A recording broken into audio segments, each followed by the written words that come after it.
Bonjour, bienvenue aux entrevues Inspirer l'équilibre. Aujourd'hui, je reçois un invité très spécial. Alors, je reçois Pascal Fredette. Bonjour Pascal. Salut!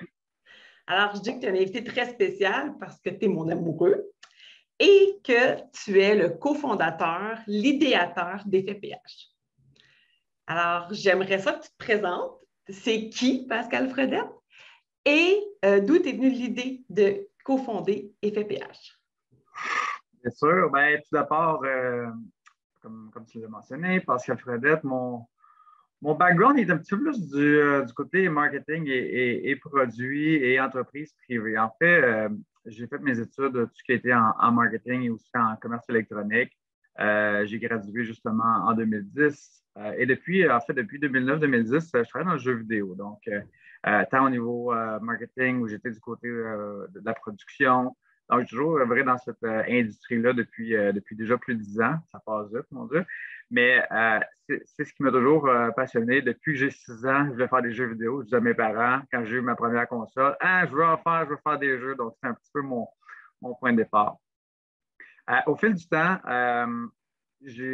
bon, c'est sûr et certain que les choses ont évolué à travers mes philosophies.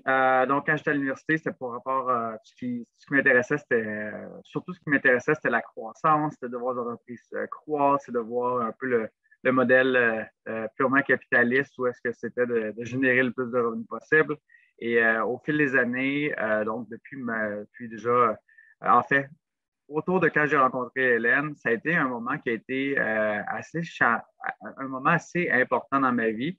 Et donc, c'est sûr et certain, je peux en parler plus longtemps, mais dès 2012, c'est là que j'ai commencé à dire ça, c'est mon point de départ parce que j'ai fait un déménagement. Donc, je suis parti de maison 3 étages à une chambre, donc dans une autre ville. Donc, vraiment rapetisser, vraiment minimaliser tout ce que j'avais. C'était vraiment un gros step dans ma vie. Et j'ai réalisé qu'il y avait beaucoup de choses que j'avais dans la maison qui n'étaient pas nécessairement utiles au quotidien. Donc, c'était un point de départ.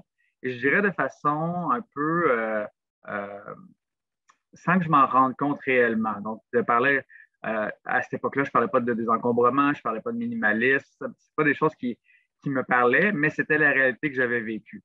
Donc, et depuis ce temps-là, je n'ai jamais eu de maison. Donc, ça a été aussi un changement assez grand. Donc, à partir de 2012, ça a été ça. Donc, côté environnementalement parlant, disons que je n'étais pas très là. J'achetais encore des bouteilles d'eau en plastique. J'étais encore un grand consommateur du plastique, même si le plastique a des propriétés très intéressantes. Il y a quand même eu un abus énorme qu'on a fait dans la société. Mais je n'étais pas vraiment, je dirais, au fait de ce qui se passait réellement. Euh, Au niveau de la big picture, le big scheme of things, you know. C'est vraiment cet élément-là qui a commencé au fur et à mesure, au fil des années. Et 2016 a été l'année où l'inspiration, l'idéologie de créer FPH m'est venue de façon très marquée pour deux éléments qui ont été assez majeurs dans ma vie. Le premier, ça a été le décès de mon père. Donc, j'ai perdu mon père. Ça a pris 3 semaines entre l'annonce de son cancer et son départ. C'est quelque chose qui est quand même assez rapide. Et c'est là qu'on met un peu en perspective les décisions de vie qu'on fait. Donc, oui, j'aime énormément faire des jeux vidéo, c'est du divertissement, j'ai ça dans le sang. À la différence, c'est qu'est-ce qu'on veut léguer aux générations futures? Qu'est-ce qu'on veut avoir comme impact lorsque, après ça, on va être justement sur son lit de mort, la fin de notre vie? Qu'est-ce qu'on a accompli? FEPH, c'est quelque chose qui m'a travaillé depuis justement ce moment-là. Ça me travaille beaucoup. Et l'autre élément, ça a été aussi un peu plus je dirais, positif, c'est j'ai fait un voyage au Vietnam qui m'a marqué énormément. J'ai voyagé quand même beaucoup au courant de ma vie. Même par contre, le voyage au Vietnam a été quand même assez flagrant pour l'inspiration des PPH parce que là, je réalisais qu'on vit vraiment dans un luxe énorme ici, du côté nord-américain. Et par rapport aux Vietnamiens qui vivent là-bas, ils vivent avec beaucoup moins et en sont pourtant très heureux. Donc, ce n'est pas nécessairement le matériel qui fait le bonheur et l'argent et le pouvoir, toutes ces choses-là. Donc, c'était très flagrant. J'ai passé quand même un mois à voyager vraiment juste pack-sac. Je vivais vraiment avec mon sac à dos partout et rencontrer des gens extraordinaires là-bas. Et c'est ce qui m'a inspiré beaucoup. Fait que ces deux éléments-là en 2016 ont fait parfait. On lance FPH, Hélène et moi. Hélène, la grande inspiratrice, avec moi qui a un intérêt très grand pour pouvoir pour apporter quelque chose, disons, de plus à cette société qu'on aime beaucoup, mais qui a besoin d'amélioration pour si on veut être, si on veut pouvoir vivre longtemps, plusieurs générations.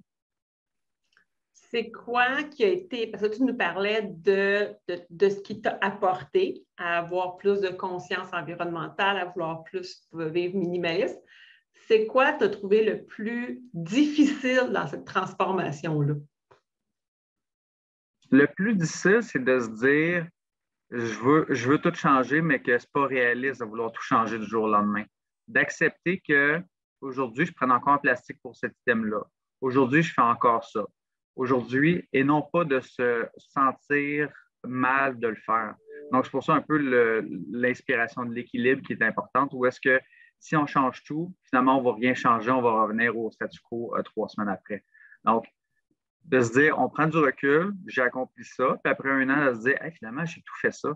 Et c'est des moments, des fois, des petits exemples que je trouve vraiment super le fun, où est-ce que, des fois, à l'épicerie, je prends un emballage de plastique, comme, là, je regarde mon panier, j'ai un peu de plastique à l'intérieur. Mais après ça, quand je vais faire l'épicerie avec d'autres personnes, autres qu'Hélène, je fais de l'épicerie avec des personnes qui sont, je dirais, un peu moins conscientisées que nous par rapport à ça. Là, je réalise c'est flagrant ou à quel point que mon progrès personnel, je peux en être fier. Et c'est là la différence que l'aspect difficile au début. Où est-ce que je commence? Je me compare déjà à des gens plus avancés. C'est exigeant mentalement. On sent qu'on est un boulet. On sent la culpabilité. Il ne faut pas aller là. C'est là que je me suis... ça a commencé, puis après ça, avec du recul, là, ça va beaucoup mieux et je suis content de tout ce que j'ai accompli. Et comme tout le monde, il m'en reste beaucoup à accomplir, mais très, très heureux de chaque pas est maintenant acquis. Puis après ça, je peux passer à la prochaine étape avec plaisir.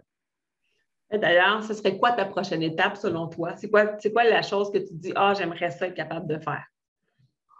C'est une bonne question. En fait, je dirais, dans le quotidien, j'ai tendance encore une fois, acheter du matériel, donc que ce soit de l'électronique, des choses comme ça. Je pense que tout ce qui est emballage de plastique, j'ai l'impression que j'ai peut-être ralenti ma revendication concernant tout ce qui est emballage. J'ai tendance à dire, je vais y aller avec ce plastique-là quand même. Et avant la pandémie, en fait, ce que j'aimais beaucoup, c'est tant les restaurants ou les commerces, j'arrivais avec mes emballages à moi, donc soit du papier brun, soit des Tupperware, etc. Donc, je revendiquais beaucoup plus facilement. On dirait que la pandémie m'a ralenti et j'aimerais revenir un petit peu avec ce pas-là où est-ce que je dirais mes consommations personnelles sont beaucoup plus éco-responsables. Donc, continuer un petit peu sur ce que j'étais il y a 2 ans. Je dirais que ce serait ça que j'aimerais entreprendre à nouveau, je dirais. Donc, ouais. Ouais, c'est vrai que la pandémie a changé un peu nos habitudes, donc de revenir à ces habitudes-là, déjà, c'est comme faire un pas en avant. Tu sais. Et aussi au niveau des commerçants, c'est sûr et certain, on a parlé quand même d'une pandémie sanitaire. Donc, de toucher ce que moi j'apporte, c'est sûr, ça l'a rebuté plusieurs, mais là, j'ai vraiment le sentiment que ça reprend justement une plus grande ouverture et tout. Donc, j'aimerais justement revenir à ça. Et pas hésiter à demander. Je me souviens à l'époque, je demandais très souvent aux commerçants, est-ce qu'on peut faire ça? Il y en a c'était la première fois qu'ils entendaient ça. Maintenant, je suis très heureux. C'est plus la première fois qu'ils entendent ça, donc je ne suis pas le seul dans mon quartier, dans mon secteur à faire ça. Donc, c'est très plaisant. Parce que tout ce qui est autour, en fait, maintenant, je prends la bus voyageur lorsque j'ai besoin de voyager interville. Je n'ai pas de voiture. Il y a quand même, je prends le Bixi, j'habite Montréal, donc je prends le Bixi pour me déplacer. Donc, en termes de mes déplacements, je trouve que je suis quand même assez éco-responsable là-dessus. Donc, c'est vraiment au niveau de ma consommation personnelle, je pense que je peux consommer m'améliorer. Mais encore une fois, c'est chaque commerce à la fois, je dirais. Donc, des fois, ça m'arrive, ce commerce-ci, malheureusement, c'est vraiment beaucoup d'emballage, j'aime moins ça, je le communique. Mais des fois, après ça, je vais me retourner pour dire, je vais plus aller au marché extérieur, je vais plus aller au commerce du vrac, etc. Même si ça implique des fois un petit peu plus de distance, je peux le faire quand même en bixi ou à la marche. C'est juste bon pour la santé de se déplacer un petit peu plus loin. Tu as parlé du marché. C'est quelque chose que tu as découvert aussi dans les dernières années. Tout à fait. En fait, je connaissais moins ça quand j'étais soit à Sherbrooke, soit à Saguenay. Maintenant, à Montréal, les marchés, ce qui est bien, c'est que les gens arrivent soit de Saint-Jean-sur-Richelieu ou plus en périphérie de Montréal, donc comme agriculteurs, ou je ne peux pas nommer tous les professions, mais tous les gens qui sont sur les terres pour cultiver apportent leurs produits. Donc, ils ne font pas de revente. Ça, je trouve ça super. C'est vraiment leurs produits à eux. Ils connaissent leurs produits. Rendu là, que ce soit 100% biologique ou pas, je trouve ça intéressant que ce soit eux qui les font. Ils savent comment c'est traité. Fait que même s'ils ne sont pas accrédités officiellement biologiques, par exemple, ben, j'ai l'impression que quand même, ça vient d'ici. Je sais ça a été quoi le transport, des gens locaux. Donc, des fois, je me priorise un petit peu plus le local quand même, au-delà des autres facteurs. C'est sûr et certain, ce qui est bien, c'est que des fois, s'il y a des emballages, ben, souvent on leur dit, ils sont totalement d'accord, lorsque tu as terminé, rapporte-moi l'emballage, je vais le reprendre, je vais le laver, je vais le reprendre pour un prochain. Fait que ça, je trouve ça le fun, où il y a une certaine. C'est quand même circulaire comme situation. J'aime bien ça.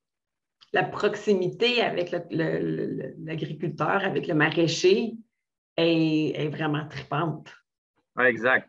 Tant au niveau des légumes, où est-ce que tu les prépares, des fois, sont toutes sortes de formes, toutes sortes de couleurs. C'est comme, je ne savais pas que ce légume-là se faisait dans cette couleur-là. C'est comme, ben, cette saison-ci, il est arrivé comme ça, dû à des changements de température ou le sol ou peu importe les raisons. Ou d'autre côté, je suis quelqu'un qui mange de la viande à l'occasion.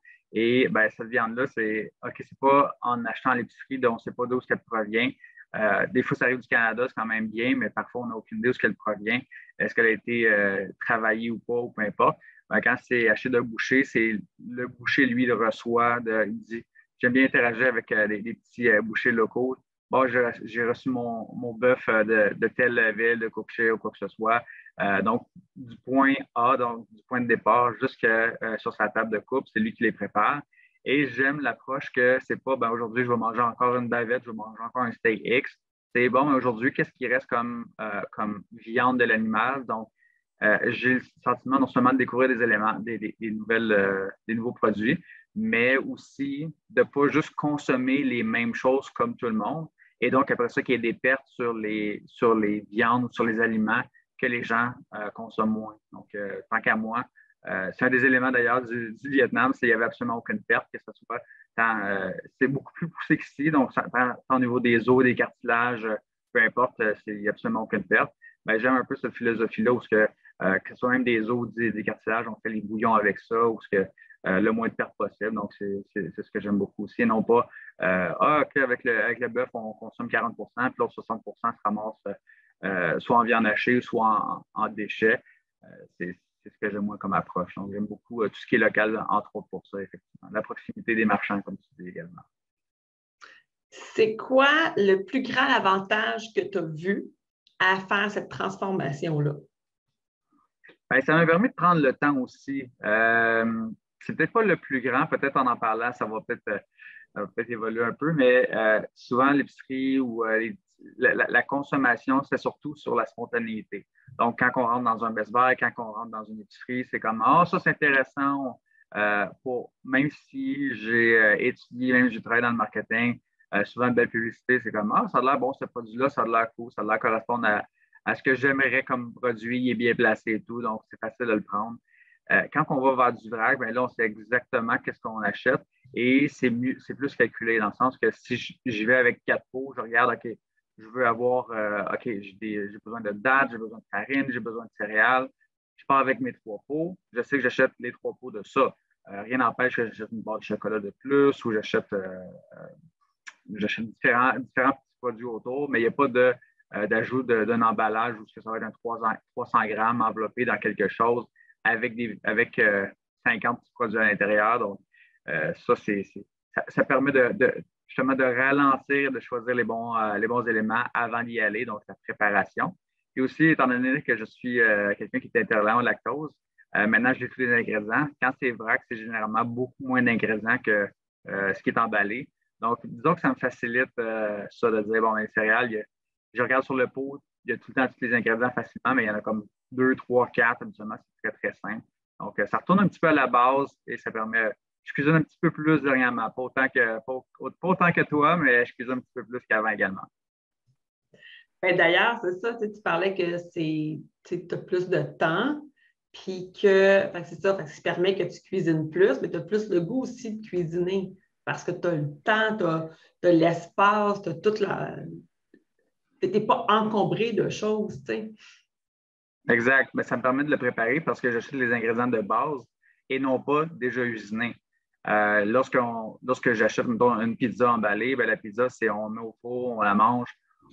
Ça devient plus comme le besoin de devoir manger.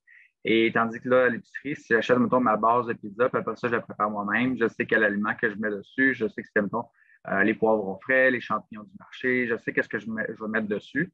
Donc, non seulement je le prépare moi-même, je le mets à mon goût, mais après ça, je le savoure beaucoup plus parce que je l'ai préparé moi-même. Donc, pour ça, tout le ralentissement permet de mieux apprécier ce moment-là et non pas manger pour manger parce qu'il est 6 heures, il faut aller manger, puis après ça, à 7 heures, on passe à d'autres choses.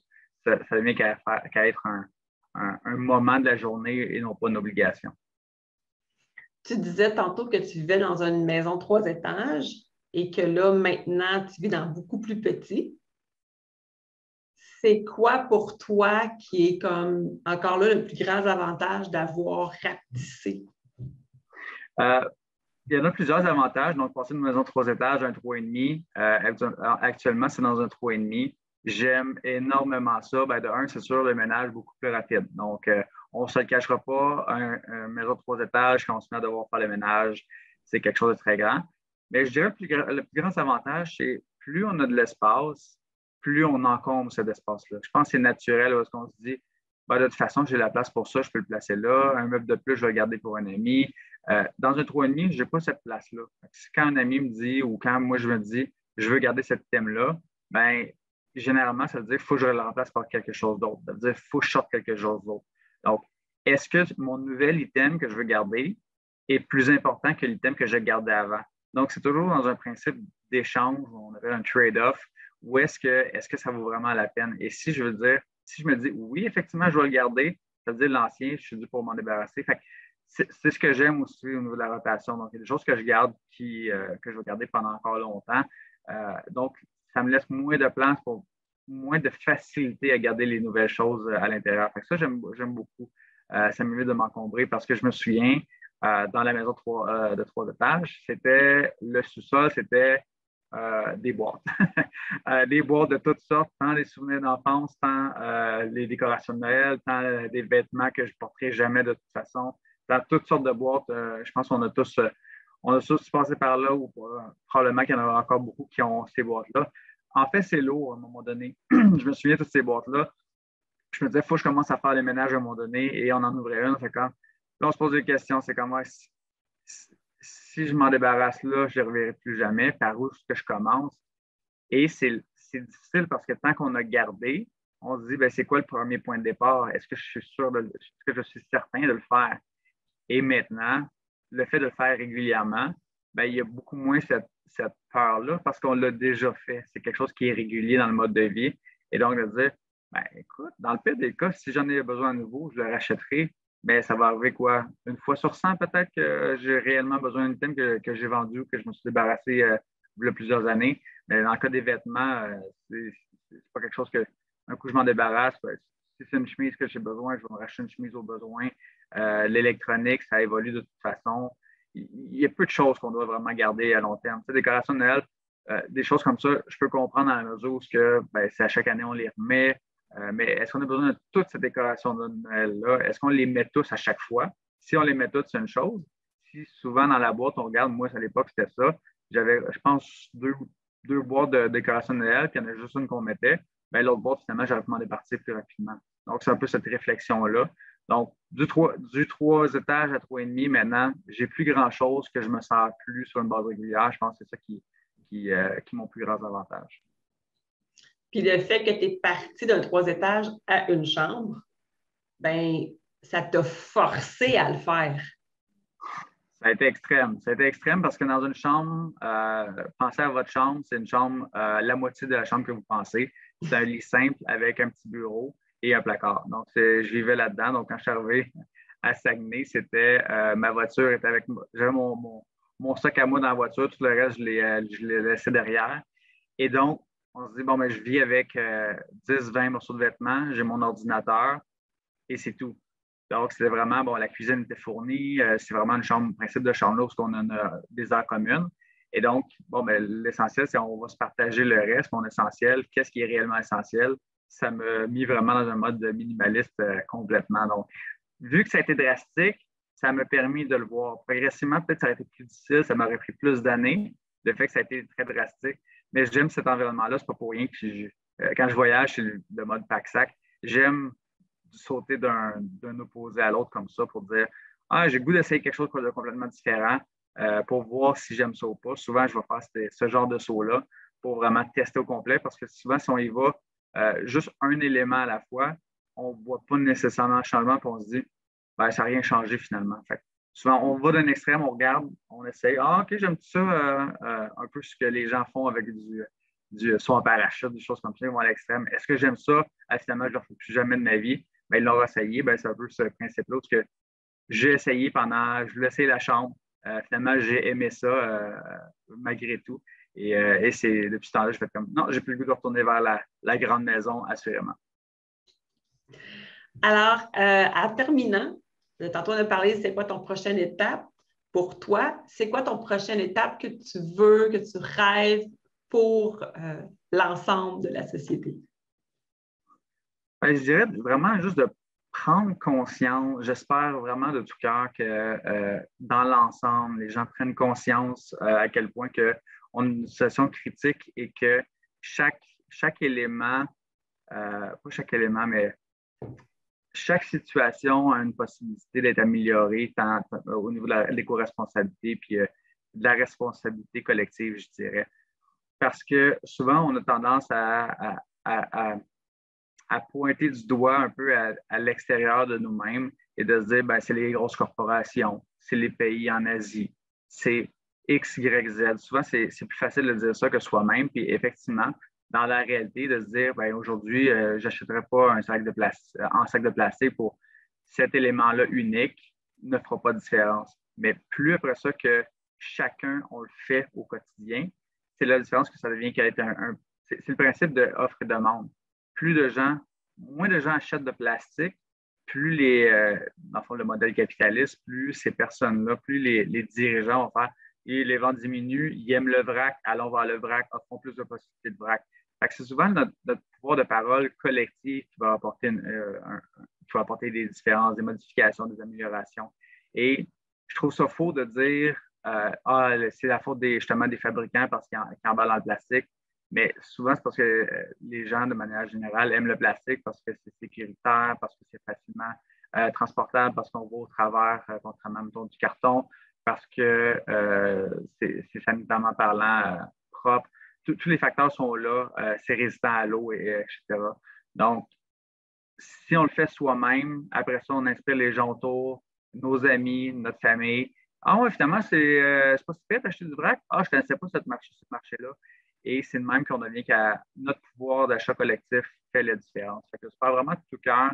Je pense que faut que ça passe par là. Et plus les gens achètent de façon éco-responsable, plus les changements vont se faire au niveau des corporations.